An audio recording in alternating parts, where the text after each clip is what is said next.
ਵਾਹਿਗੁਰੂ ਜੀ ਕਾ ਖਾਲਸਾ ਵਾਹਿਗੁਰੂ ਜੀ ਕੀ ਫਤਿਹ। ਖੋਜ ਗੁਰਬਾਣੀ ਵਿੱਚ ਆਪ ਦਾ ਸਭ ਦਾ ਸਵਾਗਤ ਹੈ ਜੀ। ਸਭ ਨੂੰ ਜੀ ਆਇਆਂ ਜੀ। ਆਓ ਅਸੀਂ ਸਾਰੇ ਮਿਲ ਕੇ ਪਹਿਲਾਂ ਸ਼ਬਦ ਦਾ ਉਚਾਰਨ ਤੇ ਉਸ ਤੋਂ ਉਪਰੰਤ ਉਸ ਦੇ ਅਰਥ ਕਰਾਂਗੇ। ਸਿਰ ਰਾਗ ਮਹੱਲਾ ਪਹਿਲਾ। ਸੁਣ ਮਣ ਭੂਲੇ ਬਾਵਰੇ ਗੁਰ ਕੀ ਚਰਨੀ ਲਾਗ। ਹਰ ਜਪ ਨਾਮ ਧਿਆਏ ਤੂੰ ਜਮ ਡਰ ਪੇ ਦੁਖ ਭਾਗ। ਦੁਖ ਕਣੋ ਦੋ ਹਾਗਣੀ क्यों थिर रहे सुहाग। पाई रे अवर नाही मैं थाओ मैं तन नाम निदान है। गुर दिया बल जाओ रहाओ। गुरमत पत सबास तिसके संग मिलाओ। तिस बिन कड़ी न जीवियो बिन नावे मर जाओ। मैं अंधले नाम न विसरे टेक टकी कर जाओ। गुरजना का अंधला चेले नाई ठाओ। बिन सतगुरु नाव न पाइए बिन नावे क्या सुआओ। आए गया पछतावना ज्यों सुमे कर काओ। बिन नावे दुख देहुरी ज्यों कल्लर की पीत। तब लग मैल न पाइए जब लग सच ना चीत। शब्द रपे कर पाइए निर्वाणी पदनीत। हो गुर पूछो अपने गुर पूछ कार कमाओ। शब्द सलाही मन वसै हमें दुख जल जाओ। सहजे होए मिलावड़ा साचे साच मिलाओ। शब्द रते से निर्मले तज काम क्रोध अहंकार। नाम सलाहन सद सदा हर राखे उरदार। सो क्यों मनो विसारिए सब जी का आधार। शब्द मरे सो मर रहे फिर मरे न दूजी बार। शब्द ही ते पाइए हर नाम लगे प्यार। बिन शब्दे जग भूला फिरे मर जन्मे वारो वार। सब सलाहे आप क्यों वडो वडेरी होए। गुर बिना आप न चीनिए कहे सुने क्या होए। नानक शब्द पछाणिए हमें करे न कोय। गुर बिन आप न चीनिए कहे सुने क्या होए। नानक शब्द पछाणिए हमें करे न कोय। ਗੁਰੂ ਜੀ ਕਹਿੰਦੇ ਹਨ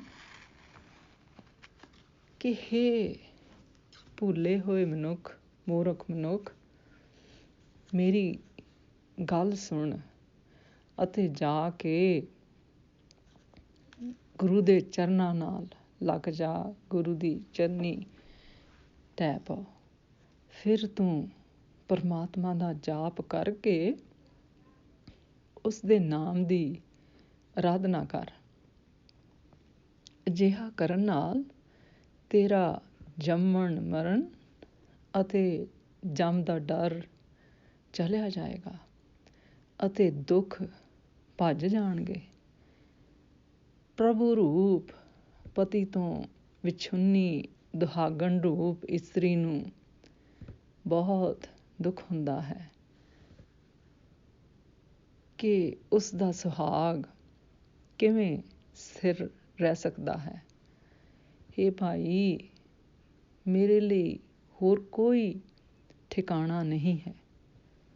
ਗੁਰ ਸ਼ਬਦ ਪਰਮਾਤਮਾ ਦੇ ਨਾਮ ਦਾ ਖਜ਼ਾਨਾ ਹੀ ਮੇਰਾ ਧਨ ਹੈ ਜੋ ਸਾਨੂੰ ਗੁਰੂ ਨੇ ਪ੍ਰਦਾਨ ਕੀਤਾ ਹੈ। ਗੁਰੂ ਜੀ ਕਹਿੰਦੇ ਹਨ ਕਿ ਮੈਂ ਉਸ ਉੱਤੋਂ ਕੁਰਬਾਨ ਜਾਂਦਾ ਹਾਂ। ਉਸ ਗੁਰੂ ਨੂੰ ਸ਼ਾਬਾਸ਼ ਹੈ ਜਿਸ ਦੀ ਸਿੱਖਿਆ ਕਰਕੇ ਪ੍ਰਤਿਸ਼ਠਾ ਪ੍ਰਾਪਤ ਹੁੰਦੀ ਹੈ। ਮੇਰਾ ਮਨ ਕਰਦਾ ਹੈ ਕਿ ਮੈਂ ਉਸ ਗੁਰੂ ਦੀ ਸੰਗਤ ਮਾਣਦਾ ਰਹਾਂ ਅਤੇ ਮੈਂ ਉਸ ਤੋਂ ਬਿਨਾਂ ਇੱਕ ਘੜੀ ਭਰ ਵੀ ਜੀ ਨਹੀਂ ਸਕਦਾ। ਪਰਮਾਤਮਾ ਦੇ ਨਾਮ ਤੋਂ ਬਿਨਾਂ ਮੇਰੀ ਆਤਮਿਕ ਮੌਤ ਹੋ ਜਾਂਦੀ ਹੈ।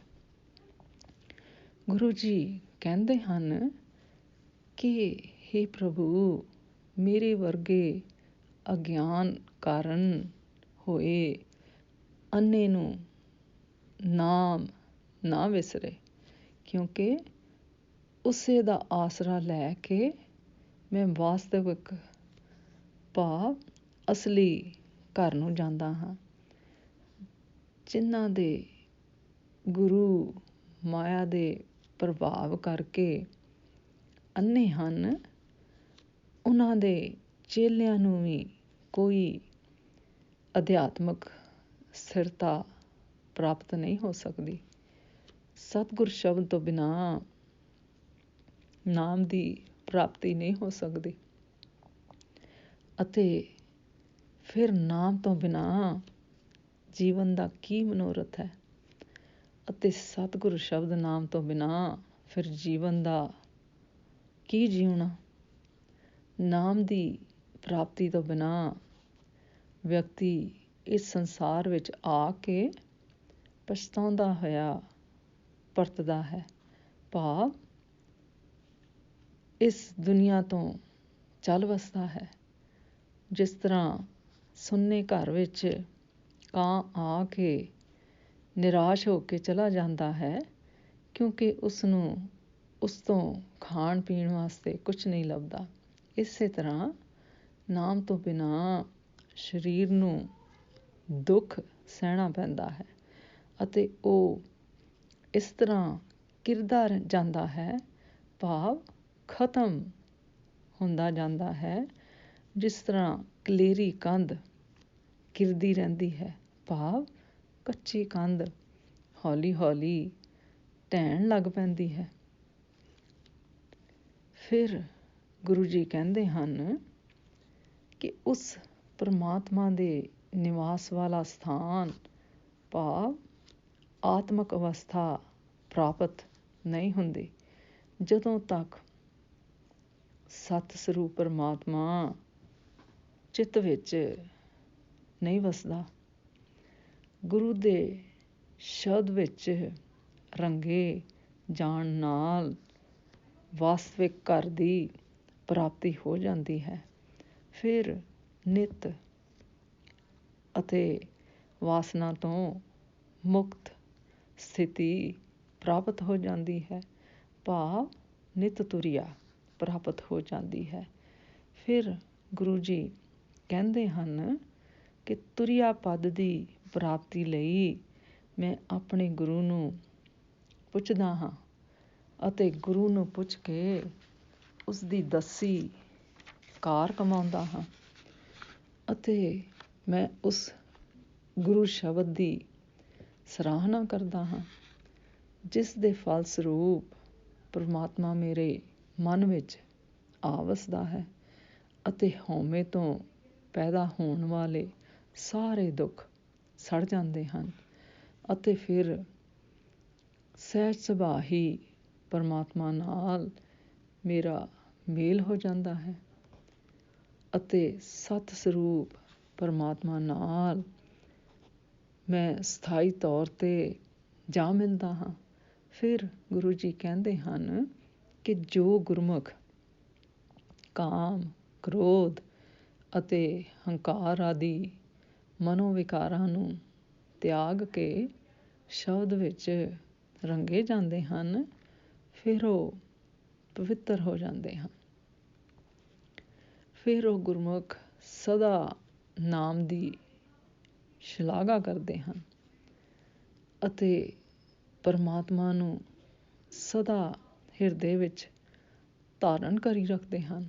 ਹੇ ਭਾਈ, ਉਸ ਪਰਮਾਤਮਾ ਨੂੰ ਕਿਉਂ ਭੁਲਾਇਆ ਜਾਏ ਜੋ ਸਾਰਿਆਂ ਜੀਵਾਂ ਦਾ ਆਸਰਾ ਹੈ।